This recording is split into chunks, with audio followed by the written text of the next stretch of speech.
1984. Cassette 2. Chapter 5. In the low-ceilinged canteen, deep underground, the lunch queue jerked slowly forward. The room was already very full and deafeningly noisy. From the grill at the counter the steam of stew came pouring forth with a sour, metallic smell which did not quite overcome the fumes of Victory gin. On the far side of the room there was a small bar, a mere hole in the wall where gin could be bought at 10 cents the large nip. "Just the man I was looking for," said a voice at Winston's back. He turned round. It was his friend Syme, who worked in the research department. Perhaps friend was not exactly the right word. You did not have friends nowadays, you had comrades. But there were some comrades whose society was pleasanter than that of others.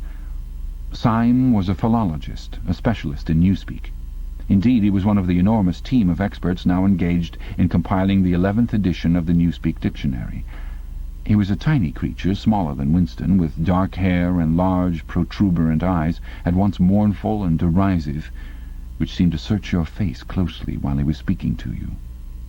"I wanted to ask whether you'd got any razor blades," he said. "Not one," said Winston, with a sort of guilty haste. "I've tried all over the place. They don't exist any longer." Everyone kept asking you for razor blades. Actually, he had 2 unused ones which he was hoarding up. There had been a famine of them for months past. At any given moment there was some necessary article which the party shops were unable to supply. Sometimes it was buttons, sometimes it was darning wool, sometimes it was shoelaces. At present it was razor blades. You could only get hold of them, if at all, by scrounging more or less furtively on the free market. "I've been using the same blade for 6 weeks," he added untruthfully. The queue gave another jerk forward. As they halted, he turned and faced Syme again. Each of them took a greasy metal tray from a pile at the edge of the counter. "Did you go and see the prisoners hanged yesterday?" said Syme. "I was working," said Winston indifferently. "I shall see it on the flicks, I suppose." "A very inadequate substitute," said Syme. His mocking eyes roved over Winston's face. "I know you," the eyes seemed to say. "I see through you. I know very well why you didn't go to see those prisoners hanged." In an intellectual way, Syme was venomously orthodox.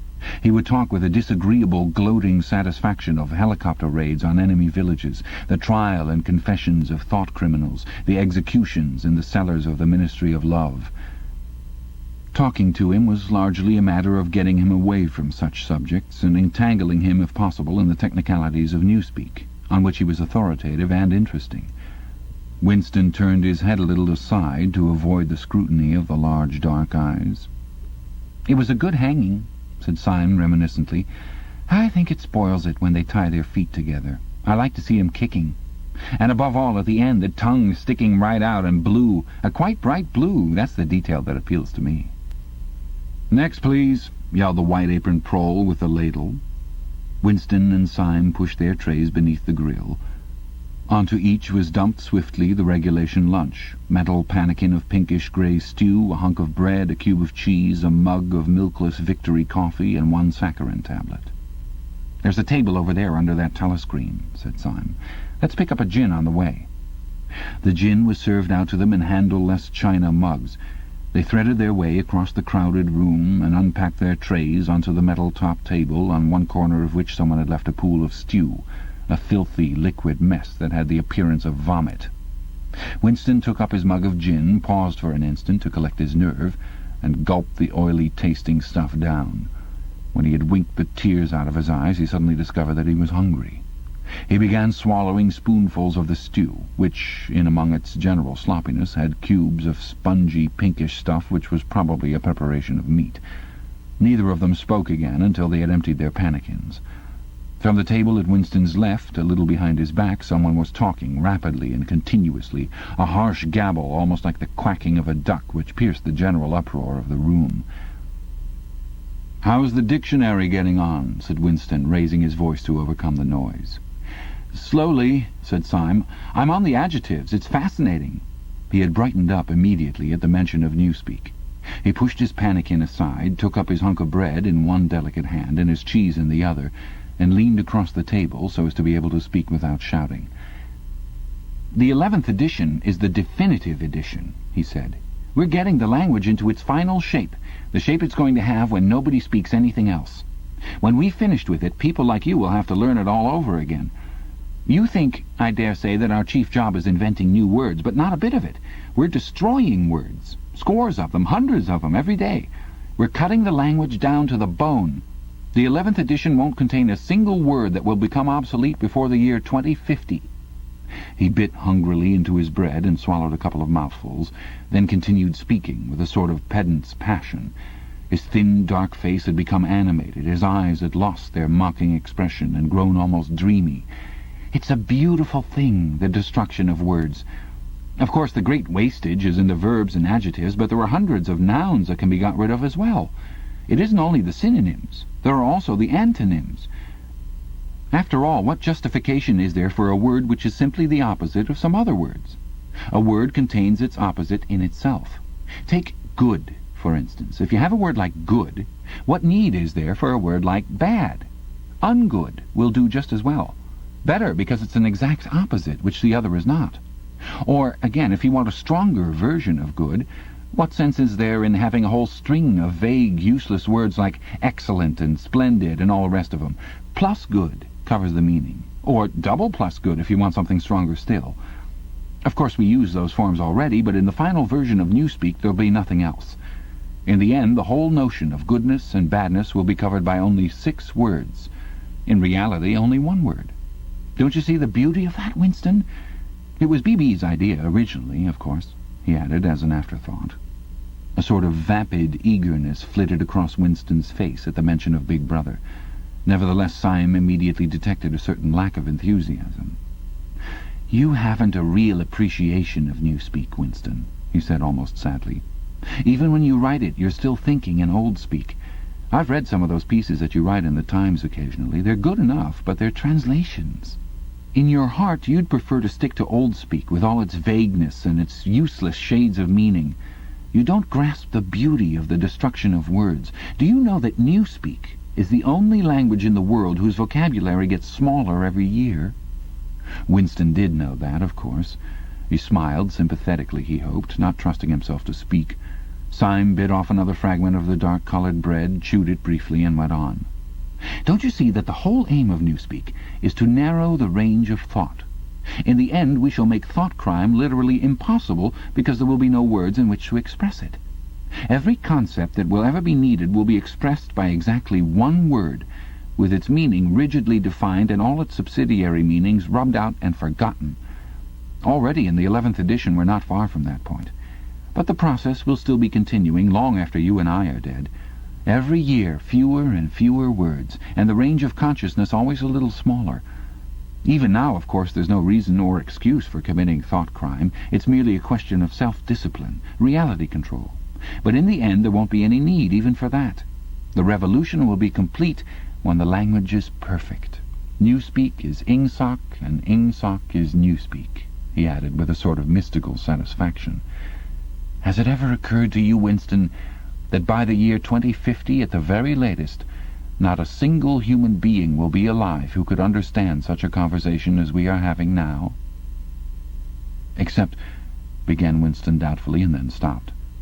It had been on the tip of his tongue to say, "except the proles," but he checked himself, not feeling fully certain that this remark was not in some way unorthodox.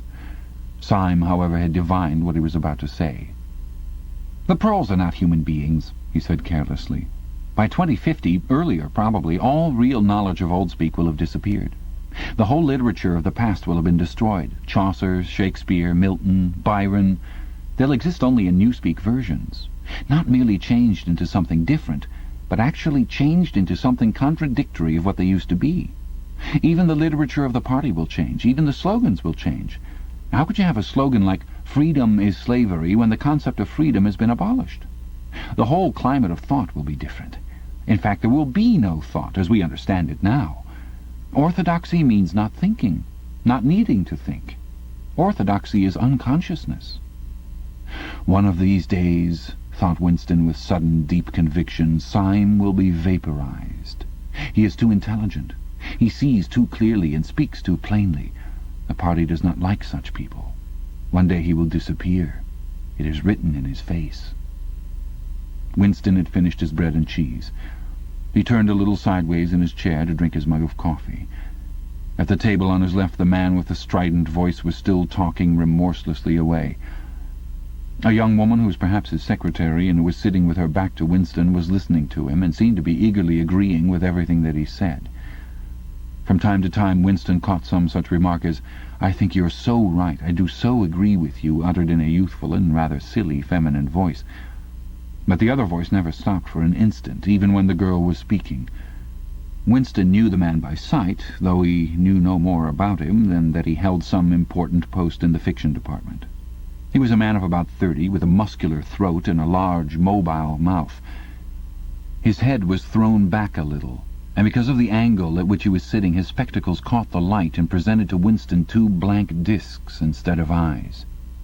What was slightly horrible was that from the stream of sound that poured out of his mouth it was almost impossible to distinguish a single word. Just once Winston caught a phrase, complete and final elimination of Goldsteinism, jerked out very rapidly, and as it seemed all in one piece, like a line of type cast solid. For the rest it was just a noise, a quack-quack-quacking. And yet, though you could not actually hear what the man was saying, you could not be in any doubts about its general nature. He might be denouncing Goldstein and demanding sterner measures against thought criminals and saboteurs. He might be fulminating against the atrocities of the Eurasian army. He might be praising Big Brother or the heroes on the Malabar front. It made no difference. Whatever it was, you could be certain that every word of it was pure orthodoxy, pure Ingsoc. As he watched the eyeless face with the jaw moving rapidly up and down, Winston had a curious feeling that this was not a real human being, but some kind of dummy. It was not the man's brain that was speaking, it was his larynx. The stuff that was coming out of him consisted of words, but it was not speech in the true sense. It was a noise uttered in unconsciousness, like the quacking of a duck. Syme had fallen silent for a moment, and with the handle of his spoon was tracing patterns in the puddle of stew. The voice from the other table quacked rapidly on, easily audible in spite of the surrounding din. "There is a word in Newspeak," said Syme. "I don't know whether you know it. Duck-speak, to quack like a duck. It is one of those interesting words that have two contradictory meanings. Applied to an opponent, it is abuse. Applied to someone you agree with, it is praise." Unquestionably Syme will be vaporized, Winston thought again. He thought it with a kind of sadness, although well knowing that Syme despised him and slightly disliked him, and was fully capable of denouncing him as a thought criminal if he saw any reason for doing so. There was something subtly wrong with Syme. There was something that he lacked. Discretion, aloofness, a sort of saving stupidity. You could not say that he was unorthodox. He believed in the principles of Ingsoc. He venerated Big Brother. He rejoiced over victories. He hated heretics, not merely with sincerity, but with a sort of restless zeal, an up-to-dateness of information which the ordinary party member did not approach. Yet a faint air of disreputability always clung to him. He said things that would have been better unsaid. He had read too many books. He frequented the Chestnut Tree Café, haunt of painters and musicians. There was no law, not even an unwritten law, against frequenting the Chestnut Tree Café, yet the place was somehow ill-omened. The old, discredited leaders of the party had been used to gather there before they were finally purged. Goldstein himself, it was said, had sometimes been seen there years and decades ago. Syme's fate was not difficult to foresee. And yet it was a fact that if Syme grasped, even for 3 seconds, the nature of his, Winston's, secret opinions, he would betray him instantly to the thought police. So would anybody else, for that matter, but Syme more than most. Zeal was not enough. Orthodoxy was unconsciousness. Syme looked up. "Here comes Parsons," he said. Something in the tone of his voice seemed to add, "that bloody fool." Parsons, Winston's fellow tenant at Victory Mansions, was in fact threading his way across the room, a tubby, middle-sized man with fair hair and a frog-like face. At 35 he was already putting on rolls of fat at neck and waistline, but his movements were brisk and boyish. His whole appearance was that of a little boy grown large, so much so that although he was wearing the regulation overalls, it was almost impossible not to think of him as being dressed in the blue shorts, grey shirt, and red neckerchief of the spies. In visualizing him, one always saw a picture of dimpled knees and sleeves rolled back from pudgy forearms. Parsons did, indeed, invariably revert to shorts when a community hike or any other physical activity gave him an excuse for doing so. He greeted them both with a cheery "hello, hello," and sat down at the table, giving off an intense smell of sweat. Beads of moisture stood out all over his pink face. His powers of sweating were extraordinary. At the community centre you could always tell when he had been playing table tennis by the dampness of the bat handle. Syme had produced a strip of paper on which there was a long column of words and was studying it with an ink pencil between his fingers. "Look at him working away in the lunch hour," said Parsons, nudging Winston. "Keenness, eh? What's that you've got there, old boy? Something a bit too brainy for me, I expect. Smith, old boy, I tell you why I'm chasing you. It's that sub you forgot to give me." "Which sub is that?" said Winston, automatically feeling for money. About a quarter of one's salary had to be earmarked for voluntary subscriptions, which were so numerous that it was difficult to keep track of them. "For Hate Week. You know, the house-by-house fund. I'm treasurer for our block. We're making an all-out effort. Going to put on a tremendous show. I tell you, it won't be my fault if old Victory Mansions doesn't have the biggest outfit of flags in the whole street. $2 you promised me." Winston found and handed over 2 creased and filthy notes, which Parsons entered in a small notebook in the neat handwriting of the illiterate. "By the way, old boy," he said, "I hear that little beggar of mine let fly at you with his catapult yesterday. I gave him a good dressing down for it. In fact, I told him I'd take the catapult away if he does it again." "I think he was a little upset at not going to the execution," said Winston. "Oh, well, what I mean to say shows the right spirit, doesn't it? Mischievous little beggars they are, both of them, but talk about keenness. All they think about is the spies, and the war, of course. Do you know what that little girl of mine did last Saturday when her troop was on a hike out Berkhamsted way? She got 2 other girls to go with her, slipped off from the hike, and spent the whole afternoon following a strange man. They kept on his tail for 2 hours right through the woods, and then when they got into Amersham handed him over to the patrols." "What did they do that for?" said Winston, somewhat taken aback. Parsons went on triumphantly. "My kid made sure he was some kind of enemy agent. Might have been dropped by parachute, for instance. But here's the point, old boy. What do you think put her onto him in the first place? She spotted he was wearing a funny kind of shoes. Said she'd never seen anyone wearing shoes like that before, so the chances were he was a foreigner. Pretty smart for a nipper of 7, eh?" "What happened to the man?" said Winston. "Oh, that I couldn't say, of course, but I wouldn't be altogether surprised if—" Parsons made the motion of aiming a rifle and clicked his tongue for the explosion. "Good," said Syme abstractedly, without looking up from his strip of paper. "Of course, we can't afford to take chances," agreed Winston dutifully. "What I mean to say, there's a war on," said Parsons. As though in confirmation of this, a trumpet call floated from the telescreen just above their heads. However, it was not the proclamation of a military victory this time, but merely an announcement from the Ministry of Plenty. "Comrades!" cried an eager, youthful voice. "Attention, comrades! We have glorious news for you. We have won the battle for production. Returns now completed of the output of all classes of consumption goods show that the standard of living has risen by no less than 20% over the past year. All over Oceania this morning there were irrepressible, spontaneous demonstrations when workers marched out of factories and offices and paraded through the streets with banners voicing their gratitude to Big Brother for the new, happy life which his wise leadership has bestowed upon us. Here are some of the completed figures. Foodstuffs—" The phrase "our new, happy life" recurred several times. It had been a favorite of late with the Ministry of Plenty.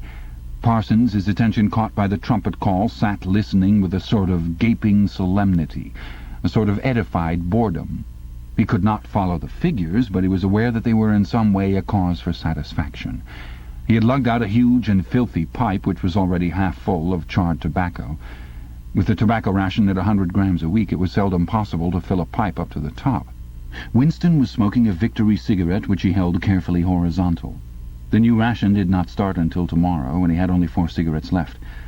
For the moment he had shut his ears to the remoter noises and was listening to the stuff that streamed out of the telescreen.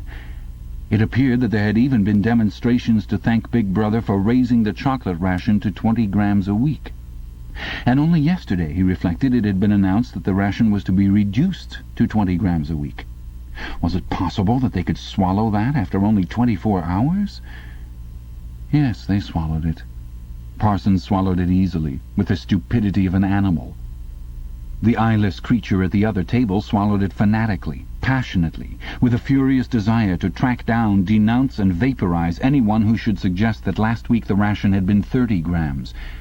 Syme, too, in some more complex way involving doublethink, Syme swallowed it. Was he then alone in the possession of a memory? The fabulous statistics continued to pour out of the telescreen. As compared with last year, there was more food, more clothes, more houses, more furniture, more cooking pots, more fuel, more ships, more helicopters, more books, more babies, more of everything except disease, crime, and insanity. Year by year and minute by minute, everybody and everything was whizzing rapidly upwards. As Syme had done earlier, Winston had taken up his spoon and was dabbling in the pale-coloured gravy that dribbled across the table, drawing a long streak of it out into a pattern. He meditated resentfully on the physical texture of life. Had it always been like this? Had food always tasted like this? He looked around the canteen. A low-ceilinged, crowded room, its walls grimy from the contact of innumerable bodies, battered metal tables and chairs placed so close together that you sat with elbows touching, bent spoons, dented trays, coarse white mugs, all surfaces greasy, grime in every crack, and a sourish composite smell of bad gin and bad coffee and metallic stew and dirty clothes.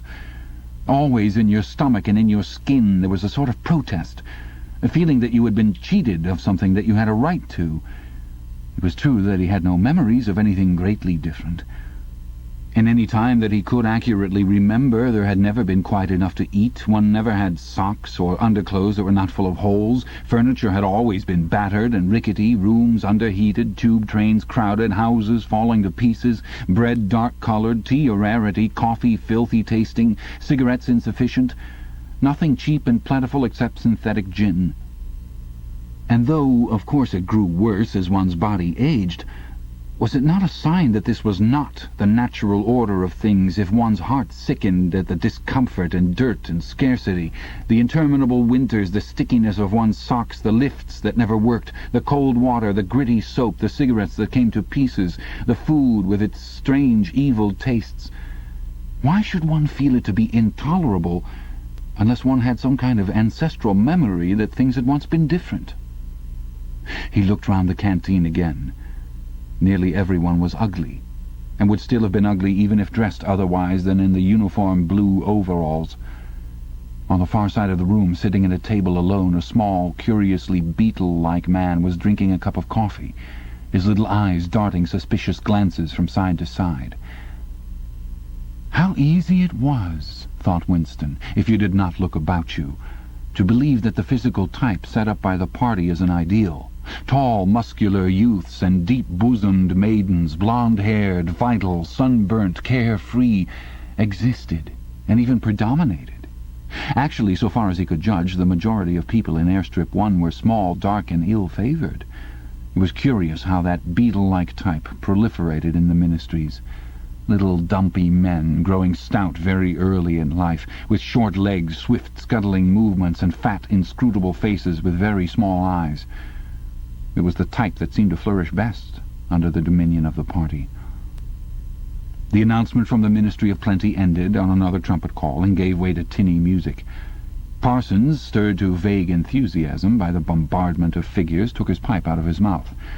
"The Ministry of Plenty's certainly done a good job this year," he said, with a knowing shake of his head. "By the way, Smith, old boy, I suppose you haven't got any razor blades you can let me have?" "Not one," said Winston. "I've been using the same blade for 6 weeks myself." "Ah, well, just thought I'd ask you, old boy." "Sorry," said Winston. The quacking voice from the next table, temporarily silenced during the Ministry's announcement, had started up again, as loud as ever. For some reason, Winston suddenly found himself thinking of Mrs. Parsons, with her wispy hair and the dust in the creases of her face.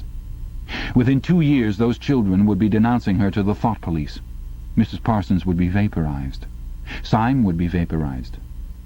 Winston would be vaporized. O'Brien would be vaporized.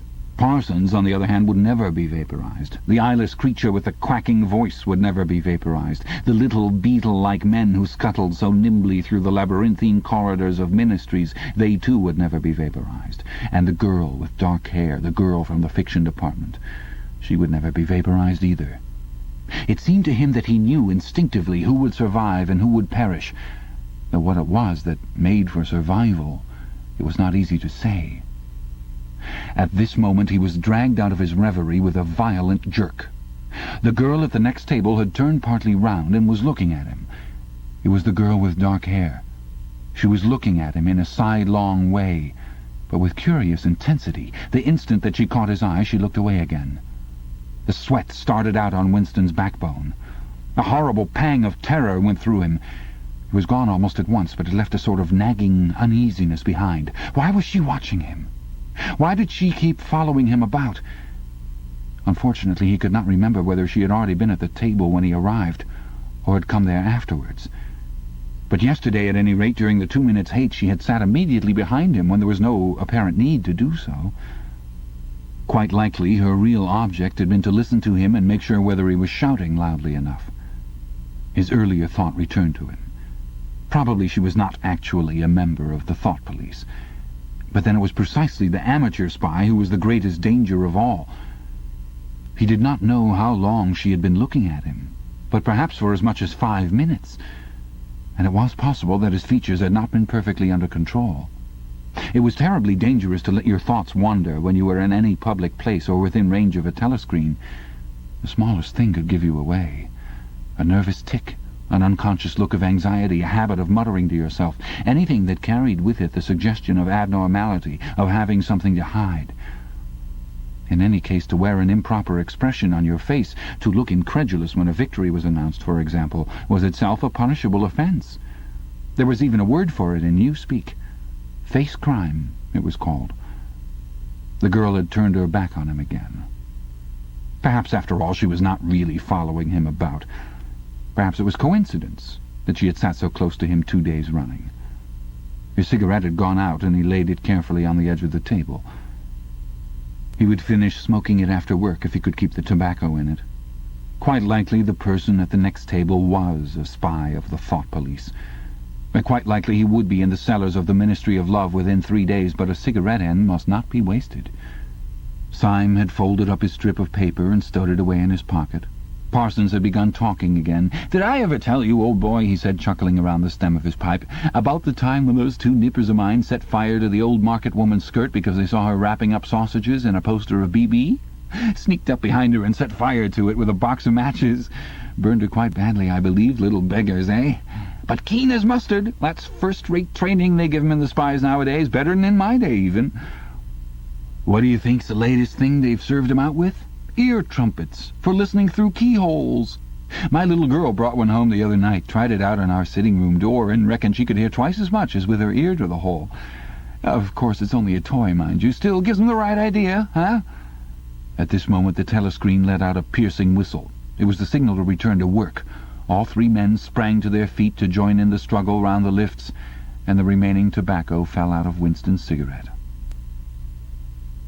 Chapter 6. Winston was writing in his diary. It was 3 years ago.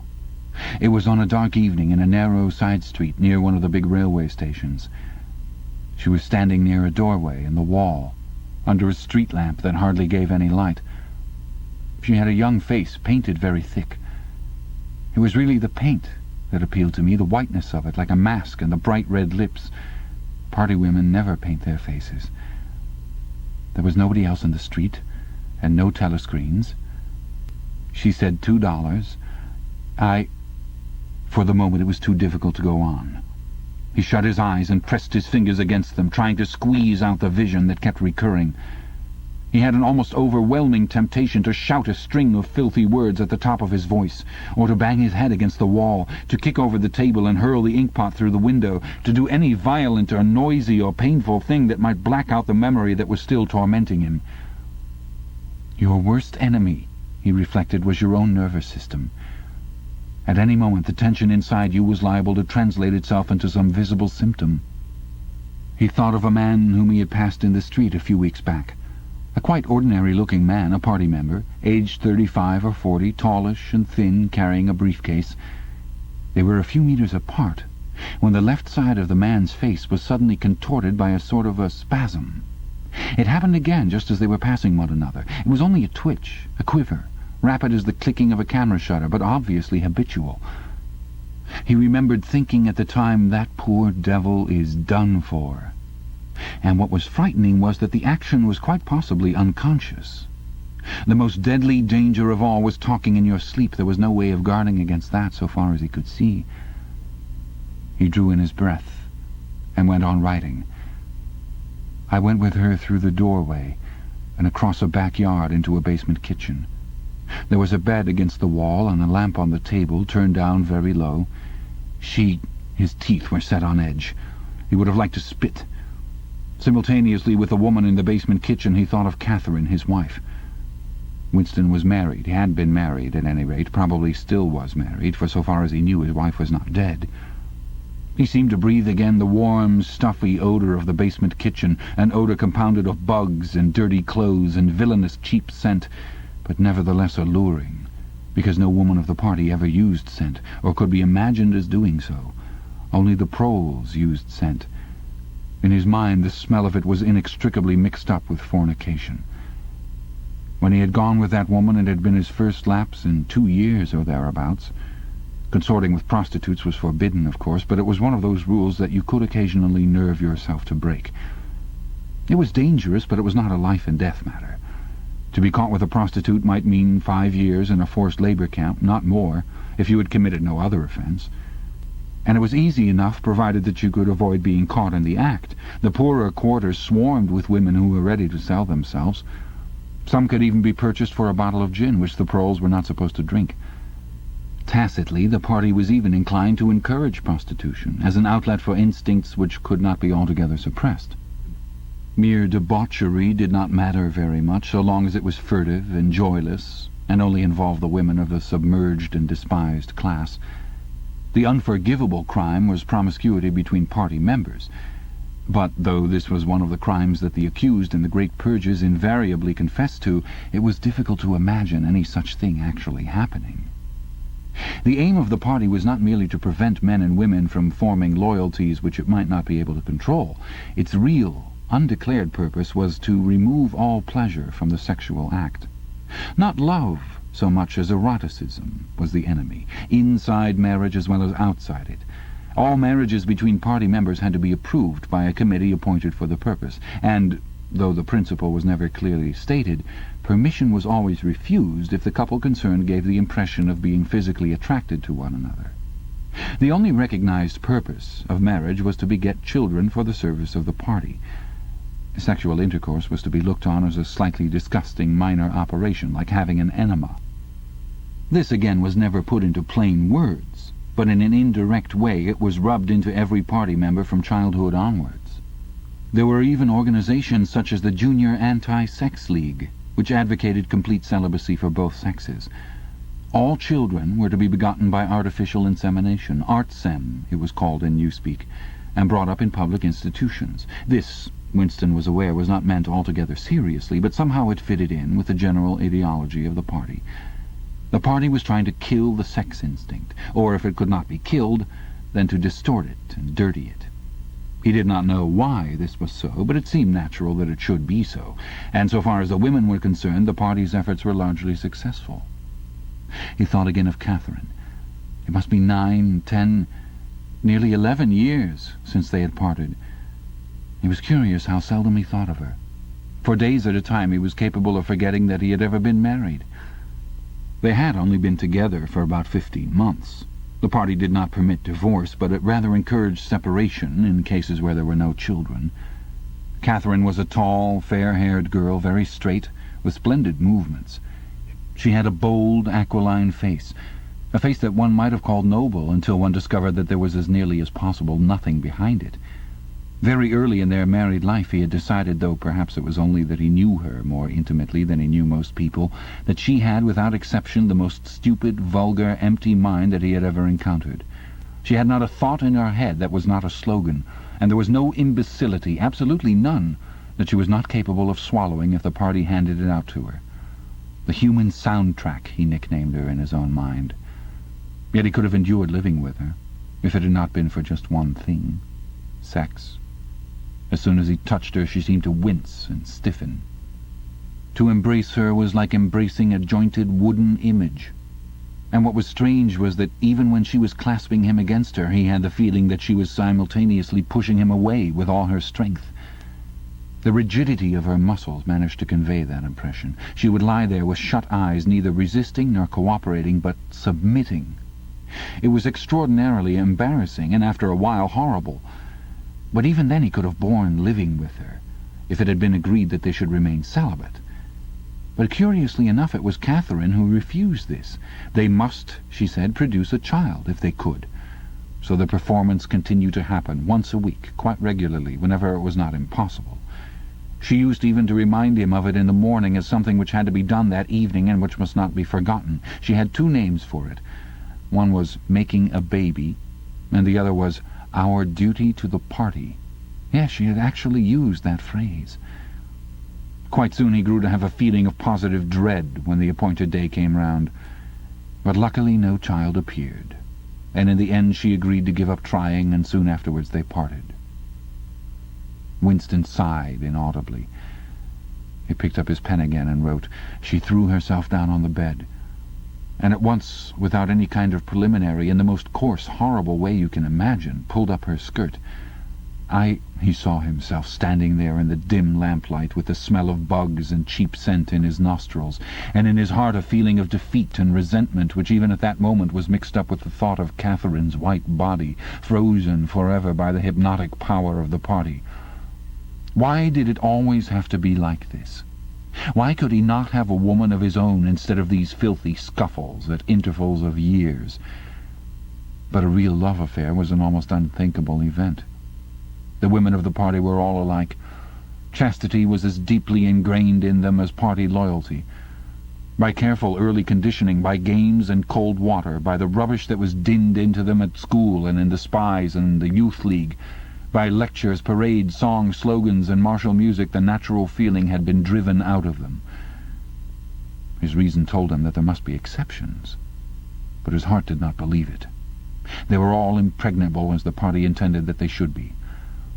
And what he wanted, more even than to be loved, was to break down that wall of virtue, even if it were only once in his whole life. The sexual act, successfully performed, was rebellion. Desire was thought crime. Even to have awakened Catherine, if he could have achieved it, would have been like a seduction, although she was his wife.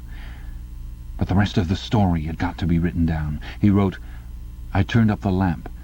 When I saw her in the light, after the darkness, the feeble light of the paraffin lamp had seemed very bright. For the first time he could see the woman properly. He had taken a step toward her and then halted, full of lust and terror. He was painfully conscious of the risk he had taken in coming here. It was perfectly possible that the patrols would catch him on the way out. For that matter, they might be waiting outside the door at this moment. If he went away without even doing what he had come here to do, it had got to be written down. It had got to be confessed. What he had suddenly seen in the lamplight was that the woman was old. The paint was plastered so thick on her face that it looked as though it might crack like a cardboard mask.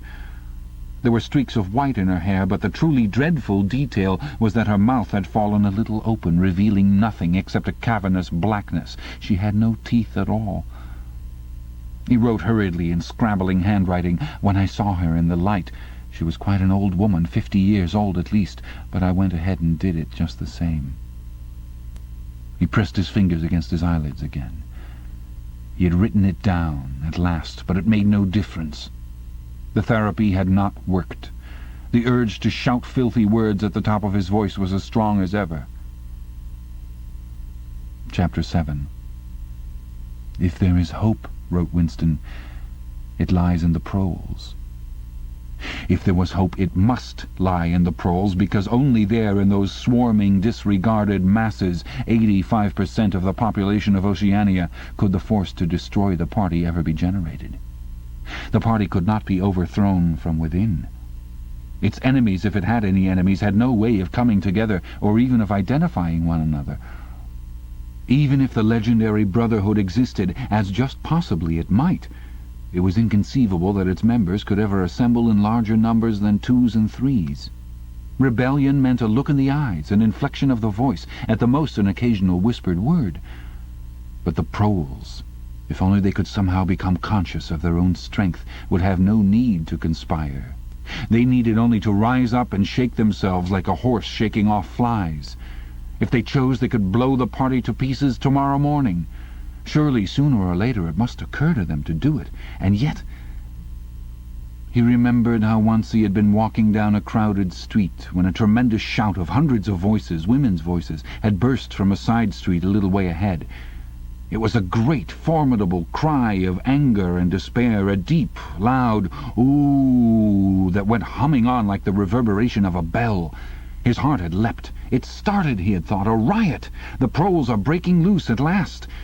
When he had reached the spot, it was to see a mob of 200 or 300 women crowding around the stalls of a street market, with faces as tragic as though they had been the doomed passengers on a sinking ship. But at this moment the general despair broke down into a multitude of individual quarrels. It appeared that one of the stalls had been selling tin saucepans.